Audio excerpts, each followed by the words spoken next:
Now, remember you can get in touch with us on our social media handles at Amoy Brown on Twitter at LookUpTV. We are also live on Facebook at LookUpTV. You can send us an SMS on 20374. Let's get started. Now, Siaya Senator James Orengo has called on Parliament to summon Deputy President William Ruto following his involvement with deported Turkish businessman HARUN. Protest by the DP is loud and it indicates other interest because the Turkish embassy in Kenya has not complained about the matter. Finally, I'm asking my brother, the leader of minority in the National Assembly, together me and you. I have seen today a committee of the National Assembly has brought Matiangi to give evidence on this Turkish man. And I want the media to note that since this man was deported, there has been no statement of protest from the Turkish embassy. No note of protest or from the Turkish government because they know his habits.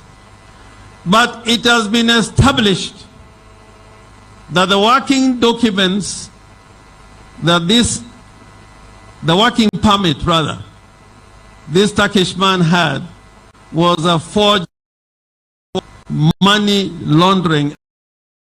You know, I saw giving evidence before Kaluma. We must summon Ruto before the parliamentary committee to speak on these matters and give us an answer if he's being truthful. Angere mano kwa makaregi badi nyang.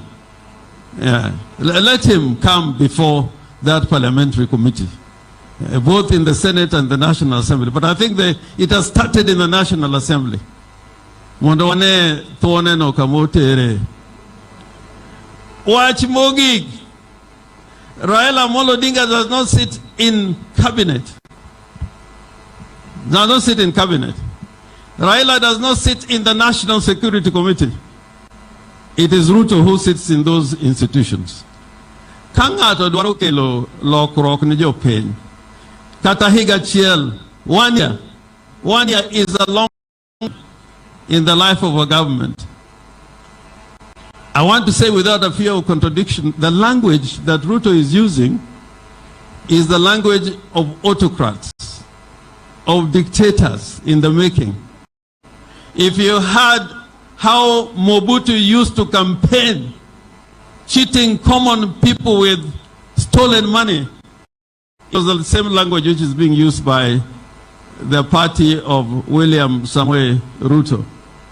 If you go to Haiti, there used to be a dictator in Haiti called Duvalier. The language is the same language. And the way he wants to radicalize the young people, the person who was best at radicalizing young people was no other than Adolf Hitler. So we got to be very careful. Now moving on, Kenyatta University Staff Union KUSU National Governing Council is threatening to have members go on strike if the university management teams don't implement the 2017-2021 to CBA. Now speaking in Mombasa, the Secretary General Charles Mukaya said that the CBA was negotiated by all parties and the union was aware the government had dispatched 9.8 billion shillings to universities for full implementation. The union further accused employers of withholding the funds. Is carried in a bargaining agreement that was negotiated and signed in 2019. The government has ably gone ahead and disbursed funds towards that particular agreement to the universities for them to go on and implement the said CBA.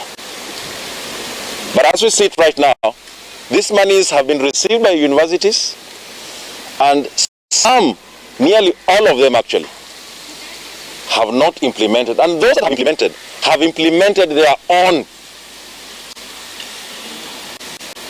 implementation matrices away from what was agreed between the social partners and mutually signed. Now, Zambian opposition leader Hakainde Hichilema